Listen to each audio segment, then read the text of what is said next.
എംപ്ലോയീസിനോടുള്ള പെരുമാറ്റം നമ്മൾ തുടക്കം മുതലേ നല്ലൊരു കൾച്ചർ എംപ്ലോയി നല്ലൊരു കൾച്ചർ അവിടെ ഉണ്ടാക്കിയിട്ടുണ്ടോ എന്നുള്ളതാണ് ക്വസ്റ്റ്യൻ. അവർ ഹാപ്പിയാണ്, അവർ നിങ്ങൾക്ക് വേണ്ടി വർക്ക് ചെയ്യണം. ഈ ഏറ്റവും ഞാൻ ആദ്യം പറഞ്ഞ കാര്യങ്ങളുടെ ഒപ്പം തന്നെ നിൽക്കുന്ന കാര്യത്തിലാണ് എംപ്ലോയീസുമായിട്ടുള്ള പെരുമാറ്റം.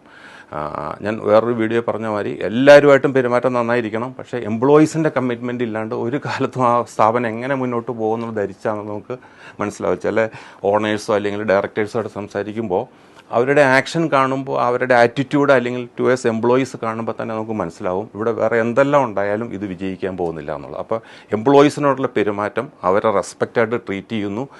ഒരു സന്തോഷം, വിൻ സിറ്റുവേഷനിൽ എംപ്ലോയറും എംപ്ലോയിയും കൂടി തൊഴിലുടമയും തൊഴിലാളികളും അല്ലെങ്കിൽ ജോലിക്കാരും കൂടി ചെയ്തു പോയില്ല എങ്കിൽ അവരുടെ ആത്മാർത്ഥത ഉണ്ടാവില്ല, അവർക്ക് കമ്മിറ്റ്മെൻറ്റ് ഉണ്ടാവില്ല, അവർക്ക് ഓണർഷിപ്പ് ഉണ്ടാവില്ല.